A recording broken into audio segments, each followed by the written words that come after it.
A galera viu que vale lembrar que saímos lá do início do curso falando que o direito tributário ele é parte do direito público, então ele é um ramo do direito público. E por ser ramo do direito público, o administrador, né, que é o Estado, ele só pode fazer aquilo que a lei vai determinar. E como é que a gente entende essa organização das normas?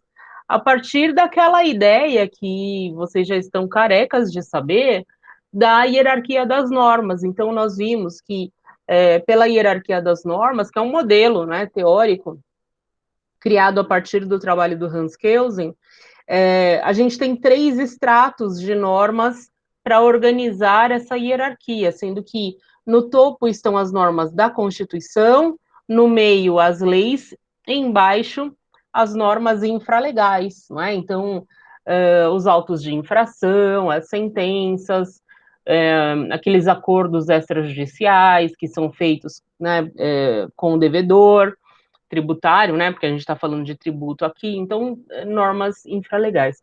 O que é interessante, nenhuma norma da base pode contradizer uma norma superior. Então, nós vimos lá na Constituição Federal que normas gerais em matéria de direito tributário são criadas por uma lei complementar, né? Então, lá no artigo 146 se fala que as normas gerais em direito tributário são criadas por lei complementar. E qual é a norma geral que vai organizar todo o nosso sistema? É o Código Tributário Nacional, que é o CTN.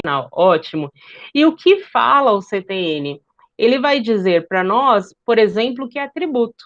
E vocês viram que o tributo é toda prestação pecuniária compulsória criada por lei e cobrada mediante atividade administrativa plenamente vinculada. O tributo não é multa, né? O tributo ele não é cobrado por uma imposição de penalidade.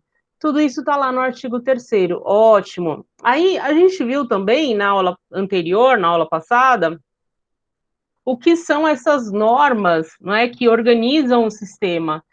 E vimos que normas complementares ao direito tributário não é a mesma coisa que lei complementar.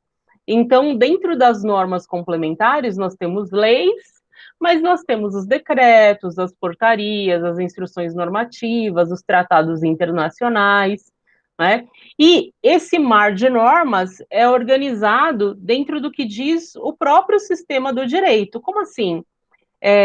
Aquela ideia de vigência, validade e eficácia, ou seja, vigência, uma lei que vai entrar em vigor, ela vai valer, né? Validade, que ela tem o seu fundamento de validade, o fundamento de hierarquia dela construído, isso que é a validade, né? A norma de cima aponta para ela, fala assim, ó, você vai ser criada, né? E a eficácia significa que ela já pode produzir efeitos. Tudo isso a gente viu na aula passada.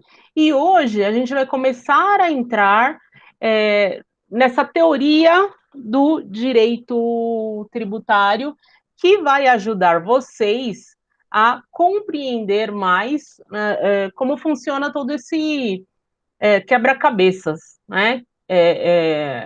No dia a dia, ninguém vai perguntar para vocês, me dê a teoria da obrigação, mas você vai ter que saber na prática o que é uma obrigação principal e o que é uma obrigação acessória, e principalmente vocês que são da contabilidade vão lidar diariamente com obrigações acessórias.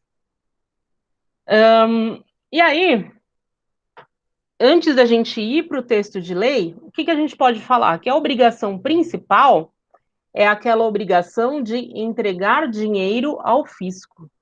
Então, eu vou entregar dinheiro ao fisco. Essa é a obrigação principal. Por quê? Eu, contribuinte, realizei um fato e esse fato, ele é um fato que mostra uma determinada riqueza. Por exemplo, eu comprei um carro. né? Então, é um fato que vai demonstrar uma riqueza. Ah, mas eu vou pagar alguma tributação sobre esse carro? Provavelmente você vai pagar o IPVA do veículo, porque você passa a ser proprietário do veículo automotor, né? E aí, essa sua característica de proprietário vai autorizar que o Estado cobre um tributo de você. Por isso que a gente chama essa obrigação de principal. Essa é uma obrigação principal. Ótimo. Mas e a obrigação acessória? Vamos imaginar que a Jaqueline, no mês passado, ela estava trabalhando, começou a trabalhar numa empresa nova, uma multinacional, e o salário dela é de R$ 10.000. Aí eu pergunto a vocês, puxa, um salário de R$ 10.000, ela pagou o imposto de renda, né? E aí depois ela é, saiu daquele lugar que ela não gostava, mesmo ganhando bem, ela foi fazer, enfim, joia hippie na praia, né? Aí no próximo ano, ela pode apresentar uma declaração de imposto de renda, porque ela só tinha recebido esses R$ 10.000. Aí ela vai apresentar uma declaração de imposto de renda para quê? Para solicitar a devolução desse dinheiro. Né? Porque ela pagou alguma coisa a mais. Ah, ela pagou imposto de renda? Sim, foi cobrado na fonte. É o IR fonte, que vocês já devem conhecer. Quem está trabalhando já conhece o imposto de renda na fonte. Olha que maravilha. Então, nesse caso, ela vai é, apresentar uma obrigação acessória. O que é uma obrigação acessória? É uma obrigação de fazer, né? Então, é uma obrigação de fazer. Ela vai prestar uma declaração, ela vai mandar uma comunicação para a Fazenda dizendo assim: olha, Fazenda, eu aqui, nesse ano de 2020, foram só esses R$ 10.000 que eu ganhei. Então, eu quero de volta. É isso. Então, aqui, basicamente, a gente tem essas duas obrigações, e é isso que a gente vai ver a partir do 113 que vocês estão vendo na tela. Então, o 113 fala assim: a obrigação tributária é principal ou acessória. Parágrafo 1º. A obrigação principal surge com a ocorrência do fato gerador. Tem por objeto o pagamento de tributo ou penalidade pecuniária e extingue-se juntamente com o crédito dela decorrente. Opa, agora vocês vão falar assim, professora, não entendi nada. Você falou que é obrigação, não é multa, por que agora a obrigação principal pode ser penalidade? E aí eu vou falar, calma. Vamos parar então aqui, ó. Obrigação principal surge com a ocorrência do fato gerador. Para aqui. Então, qual é o fato gerador? Eu realizei a compra de um carro. Eu comprei um carro. Então, eu passo a ser proprietário e, a partir daí, eu sou obrigada a pagar o IPVA. Então, a obrigação principal é a obrigação clássica. Agora, vamos para o parágrafo 2º. A obrigação acessória decorre da legislação tributária. Olha aqui o termo legislação tributária que a gente estudou semana passada. E tem por objeto as prestações positivas ou negativas nela previstas no interesse da arrecadação ou da fiscalização dos tributos. Então, por exemplo, eu tenho uma prestação positiva, envio de alguma declaração. Vocês sabiam que quando você vai comprar um imóvel, o cartório, quando ele lavra a escritura, ele manda uma declaração para o fisco dizendo que houve uma transação imobiliária? Então, isso é uma obrigação acessória. É uma prestação positiva, ele vai emitir esse relatório. Os bancos mandam também para a Fazenda uma declaração chamada e-financeira sobre a movimentação que acontece nos bancos das pessoas físicas e das pessoas jurídicas. Olha só, obrigação acessória. Agora, o pulo do gato que vai explicar o parágrafo primeiro está aqui no parágrafo terceiro.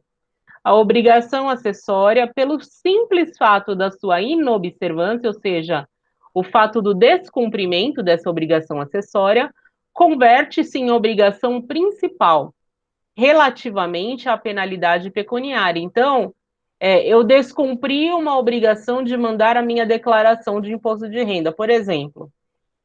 Não é o caso da Jaqueline, mas imaginem alguém que recebeu um valor acima do valor que era o da isenção, né? E aí a pessoa tinha a obrigatoriedade de enviar essa declaração, e ela não enviou. Então, por não ter enviado, ela vai ter que pagar uma multa. Então, essa obrigação que era só acessória, que era só um fazer, ela se converte numa obrigação principal. O que é a obrigação principal? É a obrigação de entregar dinheiro ao fisco, é a obrigação de pagar. Por isso que no final do parágrafo primeiro ele fala assim, ó, vamos voltar no parágrafo primeiro. A obrigação principal surge com a ocorrência do fato gerador, vírgula, tem por objeto o pagamento de tributo, aí o ou penalidade pecuniária, porque a obrigação acessória se converte em principal. E extingue-se juntamente com o crédito dela decorrente. Por que a gente fala aqui da obrigação que vai terminar com o crédito? É interessante porque quando é realizada uma quando é realizado um fato gerador, que a gente vai ver, vai surgir um crédito tributário, né? Mas esse crédito ele vai precisar se transformar numa obrigação e essa obrigação ser paga. Então, por isso que tem toda essa questão, né? Essa obrigação principal, ela vai terminar com o crédito que decorre dela. Né? Quando é paga essa obrigação, o crédito acaba e a obrigação também acaba. Deu para entender, turma? Ficou claro esse pedacinho? Sim. Tranquilo, né? Então vamos lá. Fato gerador. Eu deixei aqui bem destacado, eu tinha colocado em vermelho, mas o vermelho no laranja não aparece, né? Então coloquei um branco assim para a gente ver. O termo fato gerador é equívoco. O que significa equívoco? Significa que ele tem duas. Ele traz nele duas ideias, fato gerador. Ao mesmo tempo, a gente pensa em fato gerador, aquilo que está na lei, que é descrito na lei, e ele pode gerar uma, uma obrigação tributária, mas também, além do que está descrito na lei, pode ser aquele fato que ocorre no mundo que vai dar início ao surgimento da obrigação tributária. Deu para entender essa questão de ser o termo, o fato gerador, um termo equívoco? Por que equívoco? Ele fala duas coisas com uma única palavra. E será que isso confunde, gente?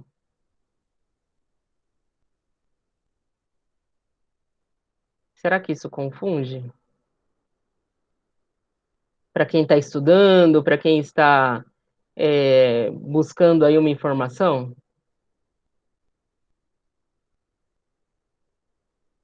Eu já sei que eu já tô confuso. Então, Já está confuso. Espera aí. Vamos fazer assim, deixa eu pegar uma. Eu vou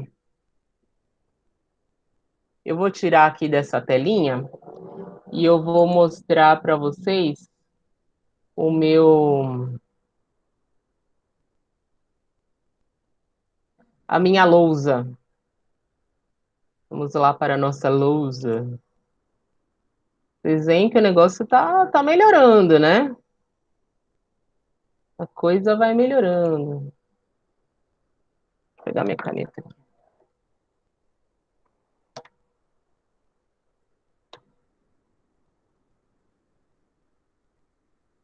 Me avisem, tá? Se vocês já estão vendo uma tela, né?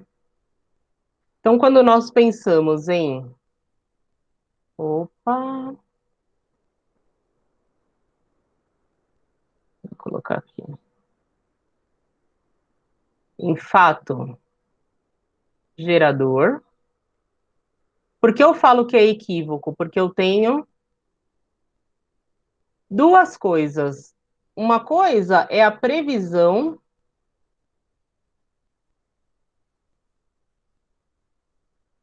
na lei. E a outra coisa é o fato no mundo. Por quê? O fato no mundo é aquele fato que vai gerar a obrigação tributária. Não é verdade? Então, exemplo, venda de mercadoria.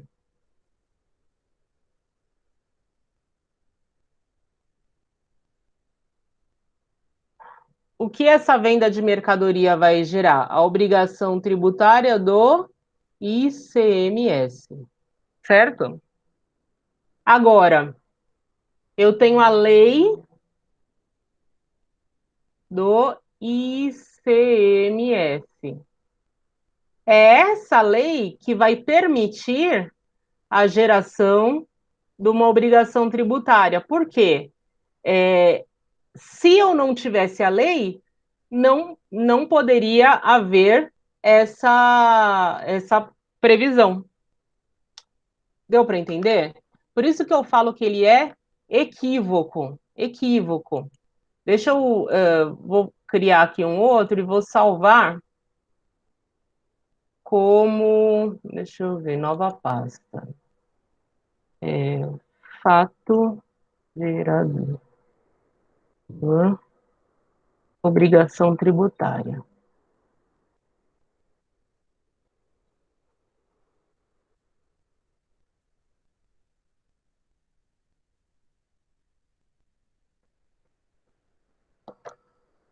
Sempre que a gente pensa no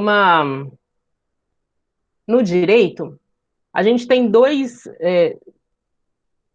formas de pensar o direito, né? Esse campo,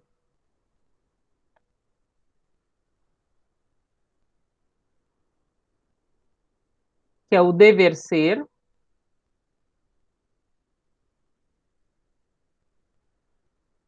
e aqui é o mundo do ser.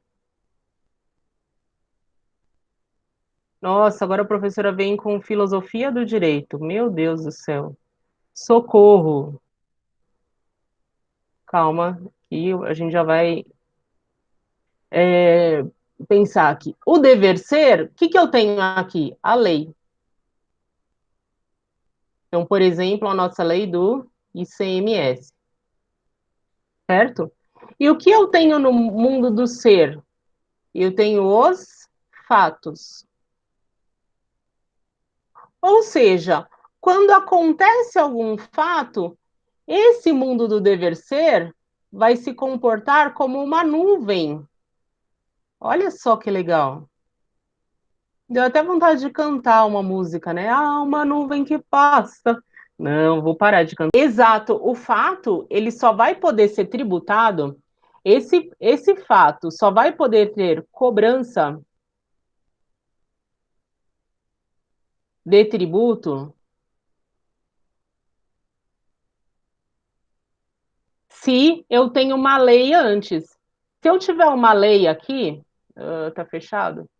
Vamos pintar essa nossa nuvem aqui.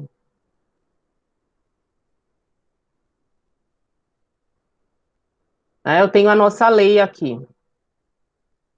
Se eu tenho essa minha lei, é possível que, ocorrido um fato, vai haver a cobrança tributária. Mas veja, é certeza. Aí eu vou perguntar, por que eu falo o mundo do ser e mundo do dever ser? E agora vocês vão entender por que a teoria ela vai dar uma malícia para vocês. Malícia, assim, de conhecer mesmo o sistema, tá? Se nós falamos em dever ser, concordam que não é sempre que alguém que realiza um fato vai pagar tributo? Pelo modelo, Sim. não é verdade, Danilo? Pelo modelo, eu tenho uma lei, aí a pessoa realizou o fato, aí a lei cai sobre ela, como se fosse uma chuva, e ela teria que pagar, né? Mas, como a gente está nesse mundo do ser, como nós estamos nesse mundo do ser, pode ser que ninguém descubra, por exemplo, que esse fato aconteceu.